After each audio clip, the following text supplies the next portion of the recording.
What are we doing to kids? We're creating environments for kids at school and at home in which they are using fewer and fewer of their senses, that they're down to a couple senses, staring at that screen, using their ears, and mainly their eyes, to allegedly go anywhere in the world through the internet. We're creating an environment in which I believe, by definition, they are less alive. What parent wants their child to be less alive? What teacher wants their students to be less alive?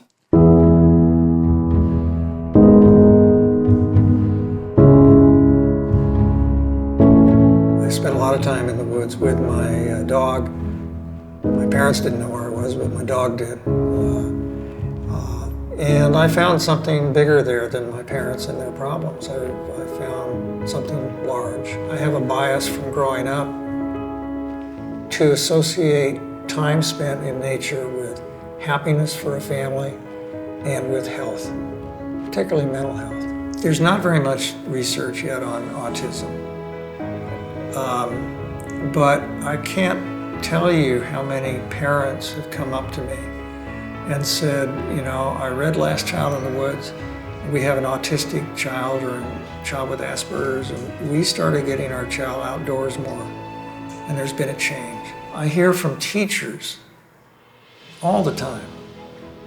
For years now, I've been hearing this. The troublemaker in my class, when I get the class outdoors into nature, the troublemaker becomes the leader. Not just well-behaved, the leader. I hear that over and over again. It raises a question. What are we doing to these kids by keeping them in the classroom all the time, in that cubicle, at that chair, taking test after test after test, canceling recess, canceling field trips, all with this theory we're going to make a better child if we do that to them. But what proportion of the huge increase in the number of kids that are taking stimulants, pharmaceuticals, drugs, for their behavior, what proportion of that huge increase might have something to do with the fact that we took nature away from kids in the first place? Nature experiences are in some ways just as important as anything else in a child's development, and they have a human right to that experience in nature. So, nature deficit disorder is a phrase that has caught on, and I didn't really expect that to happen, but it has. That's not a known medical diagnosis. Maybe it should be, but it's not now. I always point that out.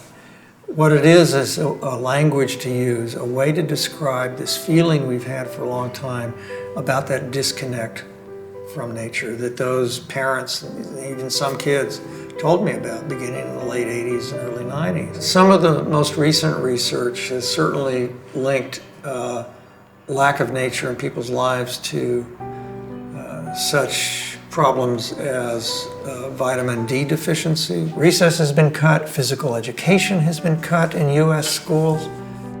What are we thinking? Let alone get the kids outdoors in a natural setting or taking them on a field trip to, a state park.